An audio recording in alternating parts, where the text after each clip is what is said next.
Danielle Brooks had only been at Riverside High for 4 days when she realized something wasn't right. The school was too quiet in all the wrong ways. She came from the east side of Detroit, where life was loud, fast, and sometimes dangerous, but honest. You knew who your friends were, and you sure as hell knew who your enemies were.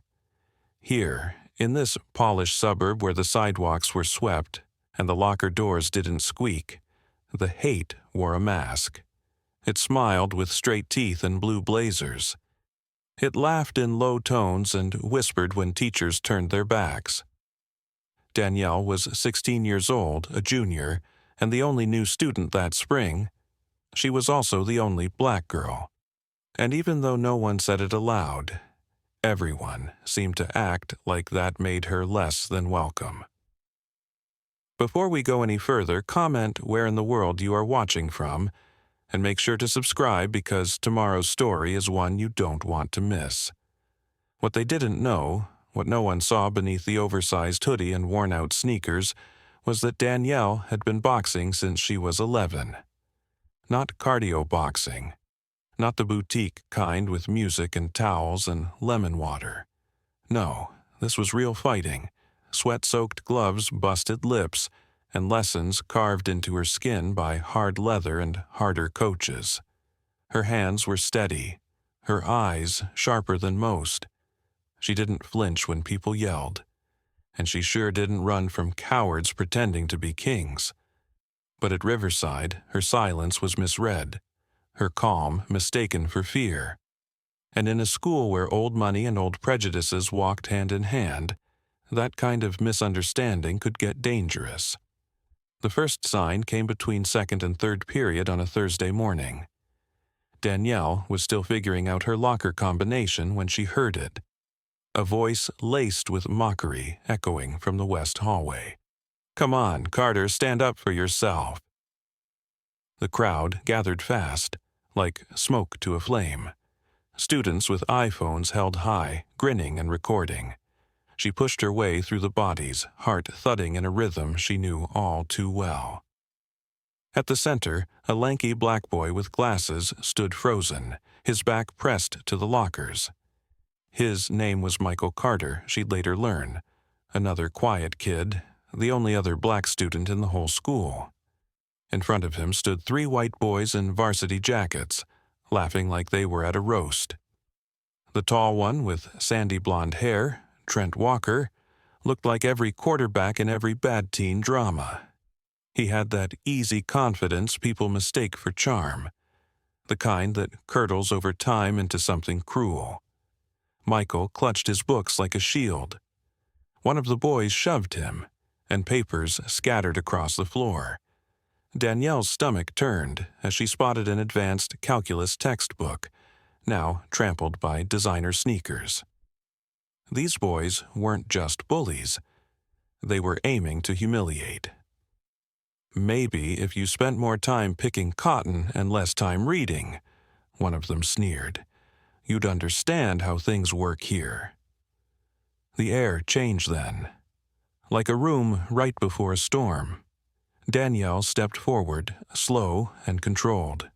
A few heads turned. Some kids snickered, others froze.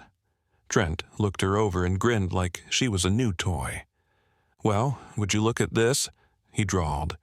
"2 for 1 special today." She stood between them and Michael. Her stance casual but trained. The hallway felt colder. Her fists stayed at her sides, but the muscles in her arms tensed under her sleeves. "I said, back off," she said. Not loud, but firm enough that it cut through the noise like a bell. Trent leaned in close enough for Danielle to smell his aftershave. "What are you gonna do, new girl? File a complaint?" "We don't take complaints from your kind." There it was, not even hidden. Danielle's jaw tightened. Her voice dropped to a whisper that carried weight. "You mean black?" Trent didn't answer, but his face said everything. He wasn't used to being called out, especially not by someone who looked like her. The other boys shifted. The crowd held its breath. Danielle could have swung then, God knows her body was ready, but she didn't. Not yet. Because this wasn't the moment. Not the one that would make them pay. That would come later. For now, she offered something worse than a punch.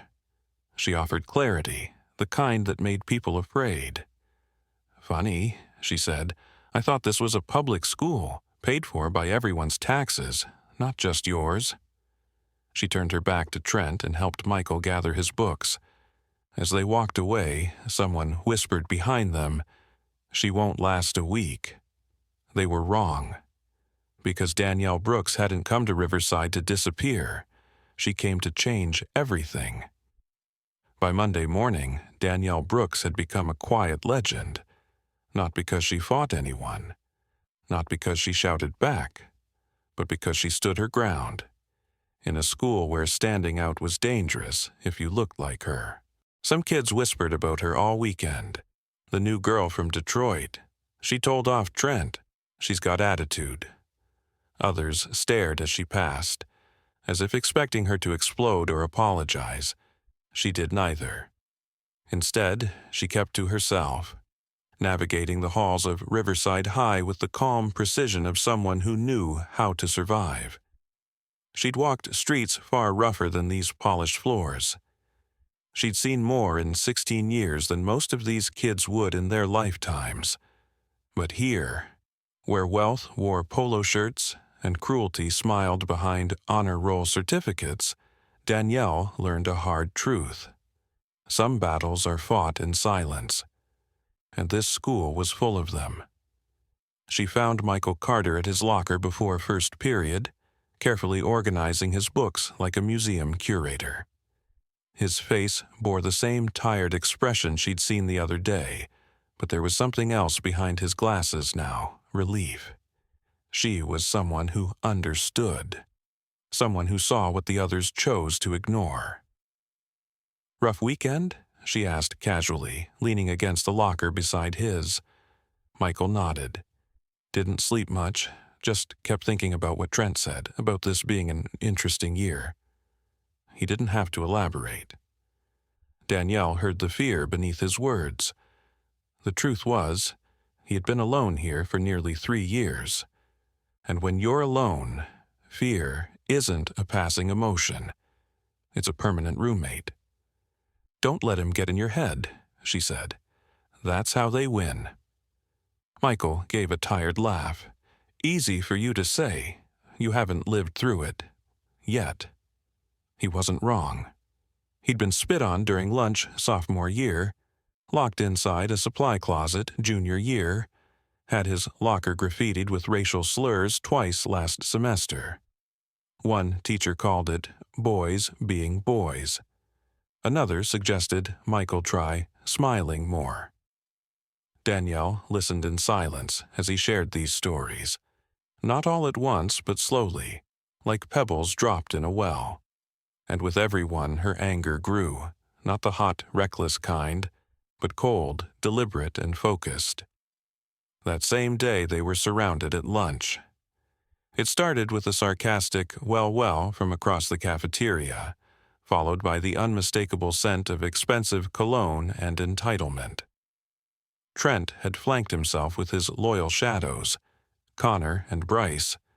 Bryce was the bruiser, built like a linebacker with a knuckle-dragging walk.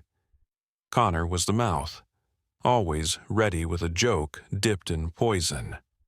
"Look who's bonding," Connor said. "Isn't that sweet? Black unity in the flesh." "How's that advanced calculus treating you, Michael?" Bryce added with a grin. "Maybe Danielle here can tutor you in street smarts." They weren't even subtle anymore, just comfortable, because no one ever stopped them. Phones didn't come out this time. There was no crowd, just quiet tension as students nearby kept their heads down and eyes averted. Silence was its own kind of violence in places like this. Danielle clenched her jaw. Her fists itched, but she stayed still, just watching. "Don't," Michael whispered beside her. "That's what they want." And he was right. They didn't want a fight, they wanted a reaction. a reason to turn her into the angry black girl who lashed out for no reason, so they could play the victims. Again. She said nothing, but she never looked away. After school, Danielle walked the 2 miles to a local gym tucked between a laundromat and an old barber shop. The sign out front read, Iron Will Boxing Club. She had found it the previous week and met the owner, Coach Ray Alvarez, a retired Golden Gloves champ with a broken nose and kind eyes. The place smelled like sweat and leather, the air filled with the rhythmic pounding of fists on bags. It reminded her of home. Coach Alvarez spotted her immediately. "You look like you're carrying a storm today," he said. "You got any bags that hit back?" she replied. He chuckled. "Not yet, but I got a few that'll make you feel better." For the next hour, she hit the heavy bag until her knuckles ached and her shoulders burned. But it wasn't enough. She needed more. She needed a plan. The next day, Danielle found Michael waiting near her locker. "My mom says I should transfer," he said without greeting. "And what do you think?" "I think I'm tired of running." She nodded once. "Then don't." That night, she asked Coach Alvarez a question that changed everything. "Can you teach someone who's never thrown a punch?" "Depends," he said, folding his arms. "Can he take one?" By Friday, Michael was standing next to her at the gym, awkward and nervous, in oversized shorts and a t-shirt that hung off him like curtains. But he listened, he watched, and he learned. 1 week turned into 2, then 3. His stance improved, his balance sharpened. His voice? Stronger. Still soft, but solid. And Danielle? She started documenting everything. She used her phone to record hallway encounters, quick shots, whispered slurs, tripped feet, torn backpacks. It was all there. Michael's mother, Dr. Elise Carter, a family medicine doctor, started keeping detailed logs, screenshots of messages, photos of vandalism, transcripts of calls with the principal's office. They weren't just trying to survive now, they were building a case. But the more proof they gathered, the more the school tried to gaslight them. Principal Green called them into his office one morning. He smiled thinly, like a man swallowing bitter coffee. "I've reviewed your concerns," he said. "And while I sympathize, you must understand, teenagers can sometimes misinterpret each other." Danielle leaned forward. "You think we're misinterpreting racial slurs?" Green didn't answer. Michael's voice was quieter, but it cut like a razor. "You've ignored every report I've filed, every one, since sophomore year." Green folded his hands. "Perhaps if you were a little more approachable, Mr. Carter, you'd have fewer social difficulties." Danielle's stomach turned. Michael didn't respond. He didn't have to. The silence in the room said enough. They walked out of the office and straight into the hallway where 2 girls whispered behind their hands and snickered as they passed. "Should have stayed in Detroit," one of them muttered. Danielle stopped walking. For the first time that day, she smiled. Because they weren't just fighting bullies now, they were preparing for war. That weekend, they went to a local park and practiced footwork in the basketball courts. Danielle coached Michael through combinations under the warm sun, each punch pushing away months, years, of shame and powerlessness.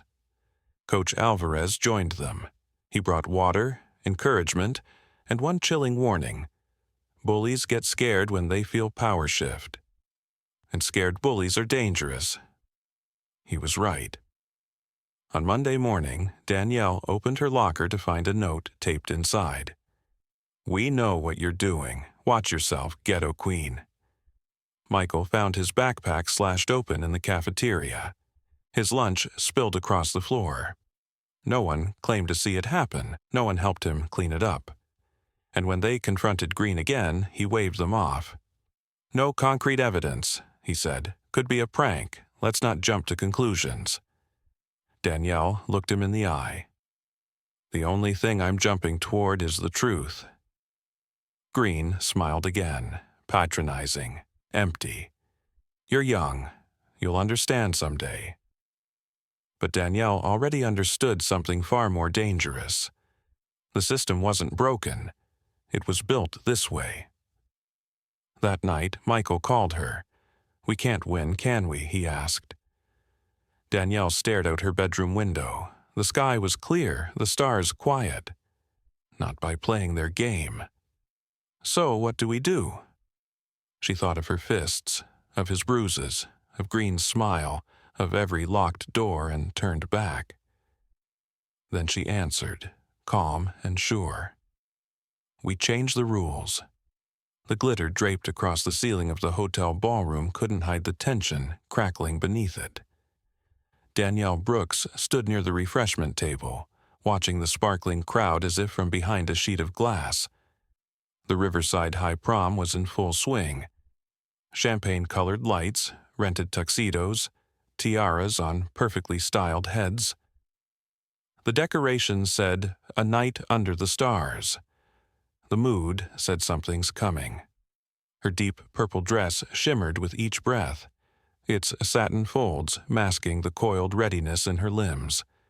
She wasn't here to dance. She was here to claim space. Michael Carter had just stepped into the bathroom, leaving her alone. The last song had faded into a pop remix. Couples posed for photos in front of a glitter backdrop. Laughter echoed. Chaperones sipped punch.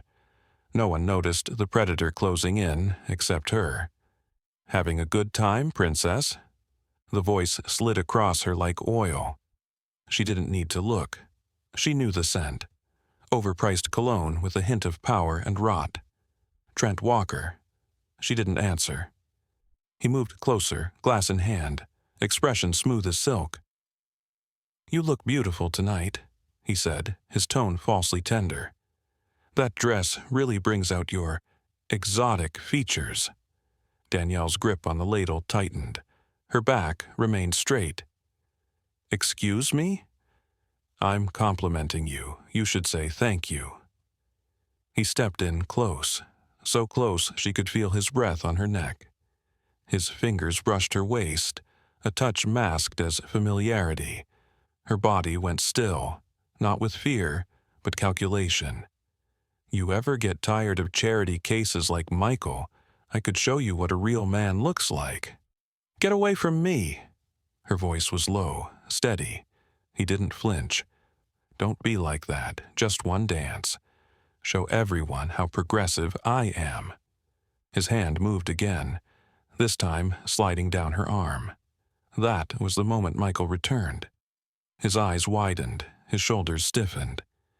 "She said, 'Don't touch her.'" Trent turned to him slowly, mock surprise painted across his face. "Easy, hero. I was just being friendly." Michael stepped between them, taller now, posture straight as a board. "It didn't look friendly to me." Just as Danielle's boxing instinct surged, Trent's shadows arrived. Connor and Bryce, materializing like muscle memory. The air changed. The crowd sensed it. Phones appeared. Whispers passed. "Careful, Carter," Connor said. "You're getting awfully brave for someone who usually eats lunch alone." "Yeah," Bryce added, cracking his knuckles. "Maybe that punch is spiked." Trent raised his hands. "No threats, fellas. We're all friends here, right?" His tone turned sugary sweet, but the malice behind it was razor sharp. A performance for the crowd, gaslight and grin. "We don't want any trouble," Danielle said evenly. "Just leave us alone." "Of course. No trouble at all," Trent said, smile poisonous. "You two have a wonderful night." As they walked away, Connor muttered something that sounded like uppity, and all three laughed. Danielle looked at Michael. His hands were shaking. "You didn't have to do that," she said. "Yeah," he said. "I did."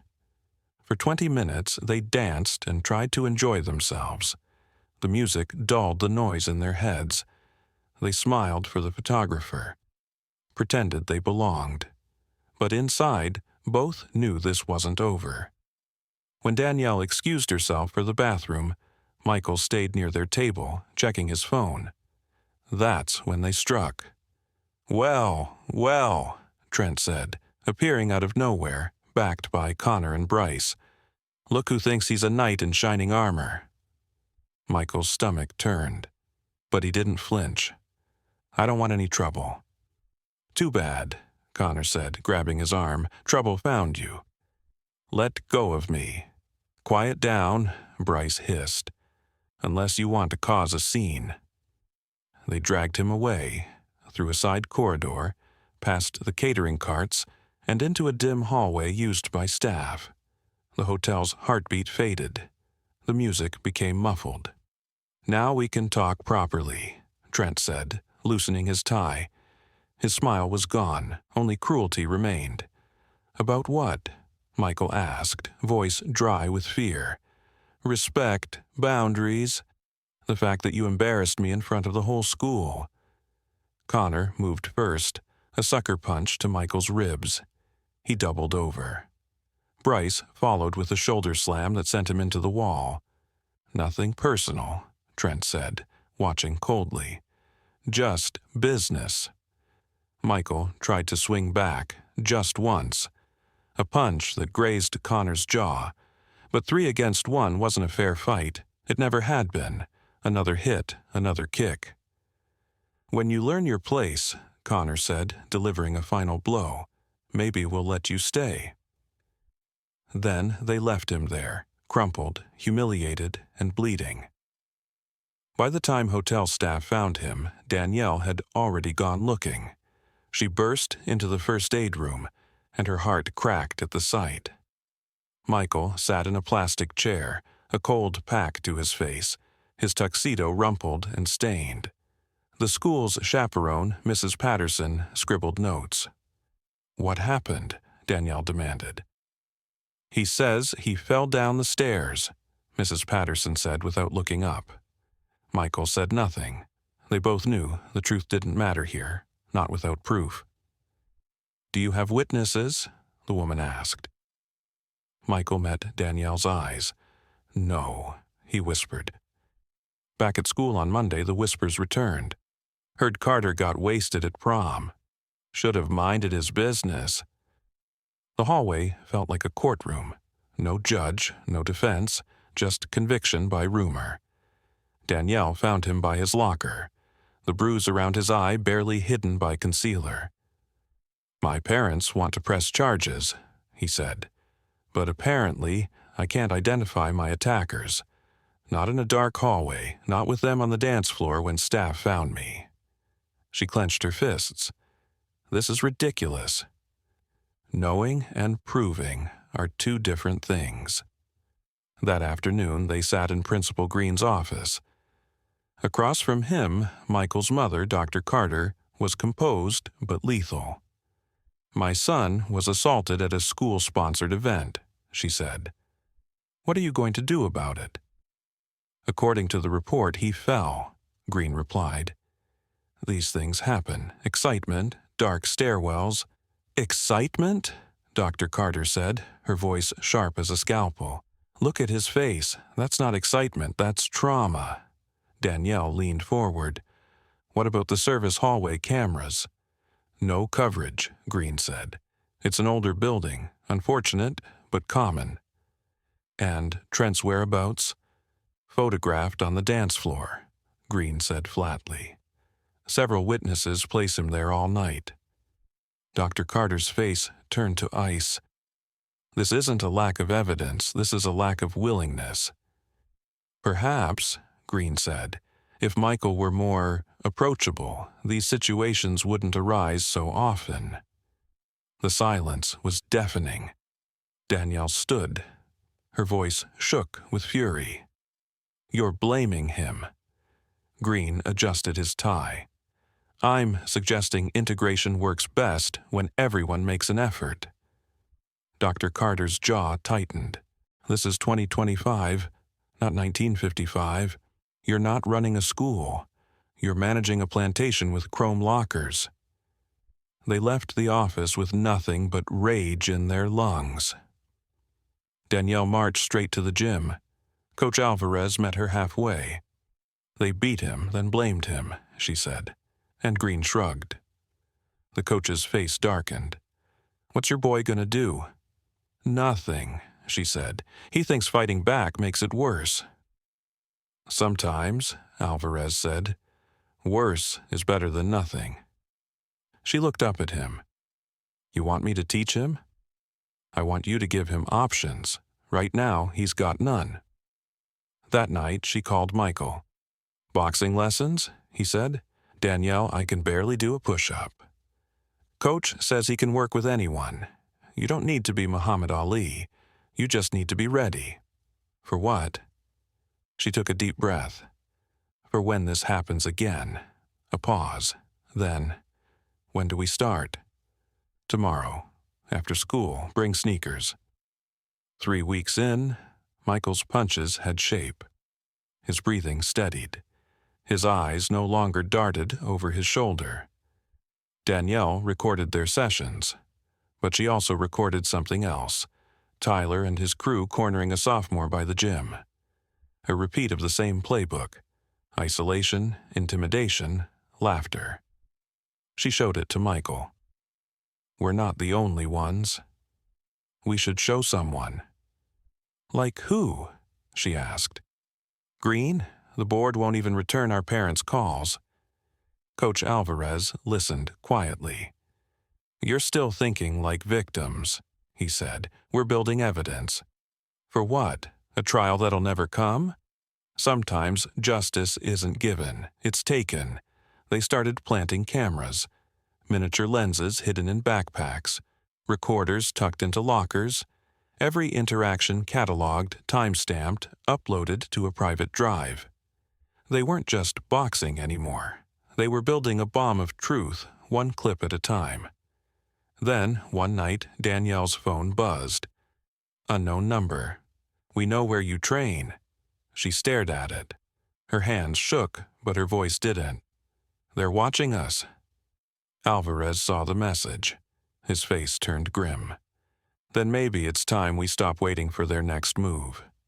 "What are you saying?" "I'm saying," he replied, "you pick the place, you pick the time, end it, on your terms." Danielle stared at the message again.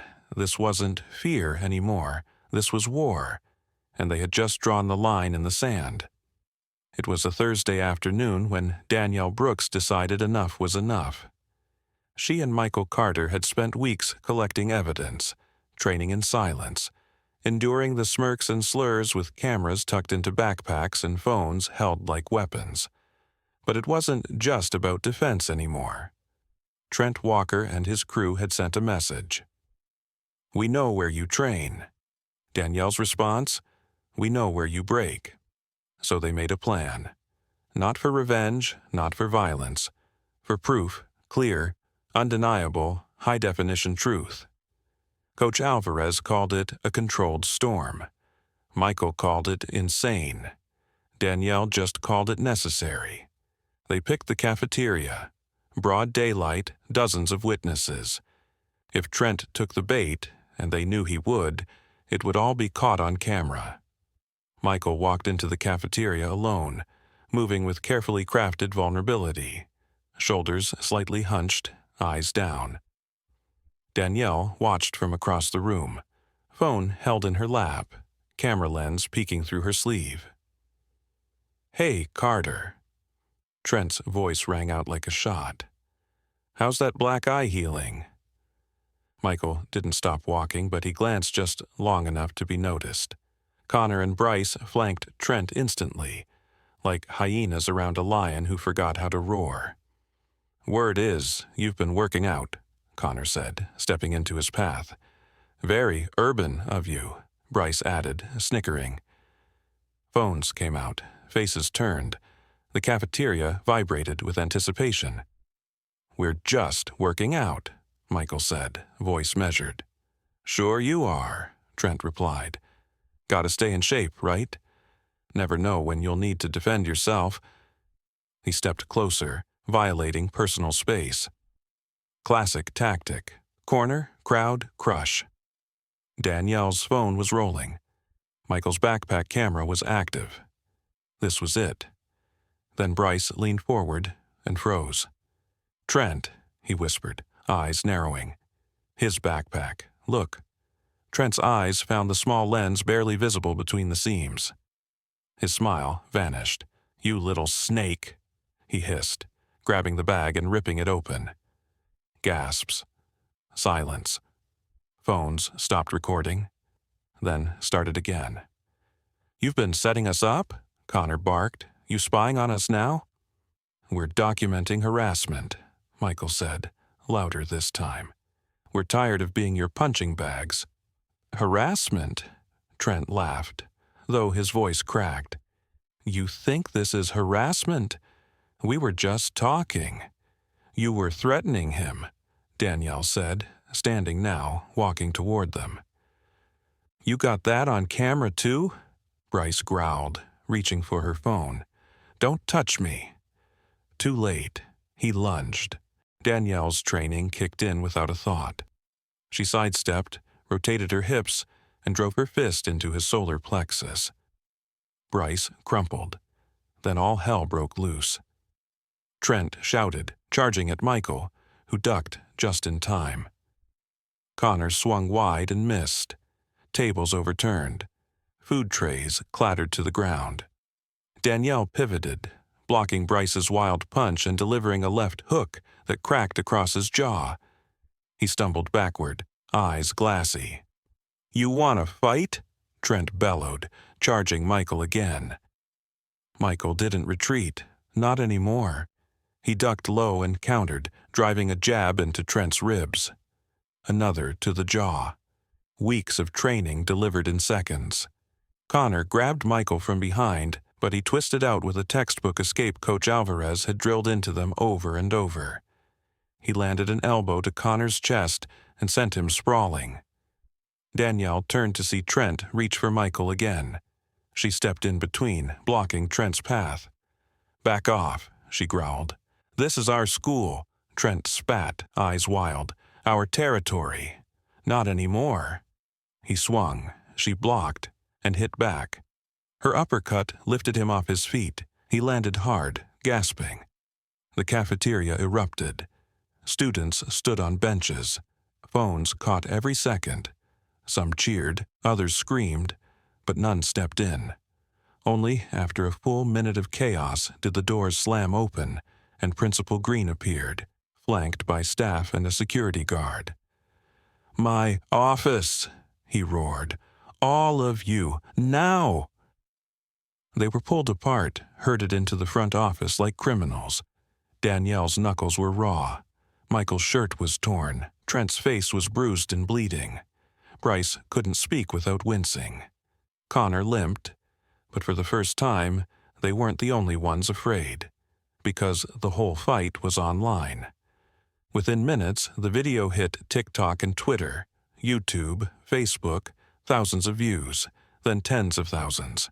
Riverside brawl, they fought back, justice in hallways.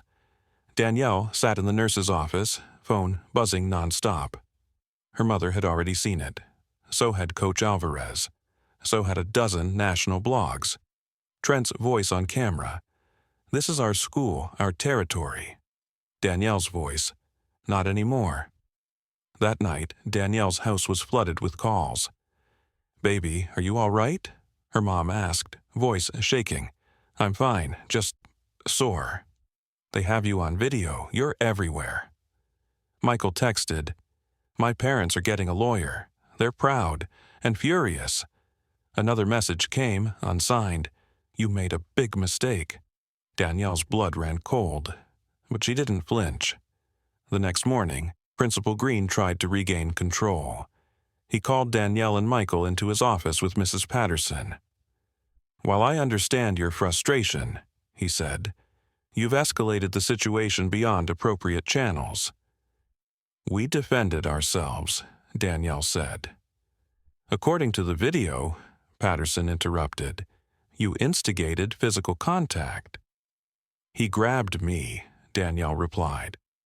"Hard to prove," Green said. "And given that you were recording, this appears premeditated." "You mean planned?" Michael asked. "Because they planned it too, just not with cameras, with fists." "We're recommending a transfer," Patterson said. "Alternative placement. Somewhere better suited for your energy." Danielle laughed bitterly. "You're punishing us. We're giving you a way out." "No," she said. "We're staying, and we're pressing charges." Green stiffened. "Excuse me?" Michael opened his backpack and slid a flash drive onto the desk. "Audio, video, written logs for 3 months." Danielle leaned forward. "We're not victims anymore, and we're not leaving." An hour later, Detective Sarah Whitman of the County Hate Crimes Unit entered the building. Coach Alvarez had already emailed the footage to her office. "Let's talk," she said, addressing Danielle and Michael with calm authority. They showed her everything: timestamps, hallway slurs, locker vandalism, screenshots of threats. Her eyes didn't blink once. "You've got a case," she said. "A good one." By 3 p.m., police cruisers were parked outside. Trent Walker was handcuffed in the parking lot. His father, the district attorney, arrived minutes later in a luxury SUV, face flushed with fury. "This is outrageous," he shouted. "My son is the victim." Detective Whitman remained composed. "We have video evidence, audio, multiple witness accounts. He's a minor, charged with aggravated assault and hate crimes," she replied. "Your office will need to recuse itself." His face turned to stone. "You'll regret this." "Sir," she said, "I don't intimidate easily." By evening, the story was on the local news, then CNN, then MSNBC. Black students fight back after months of harassment. Prom brawl exposes systemic racism at elite school. DA's son arrested after video goes viral. Danielle sat on the couch with her mom, watching the footage replay on TV. She saw her own face, blood at the lip, fists clenched, eyes clear. "I'm proud of you," her mother said. "But they're going to come hard now. You shook a hornet's nest." "Let them," Danielle said. Michael texted again. "This is bigger than us now." She replied, "Then we keep going." The next morning, the school was different. Some students avoided eye contact. Others nodded with quiet respect. A group of underclassmen approached Danielle.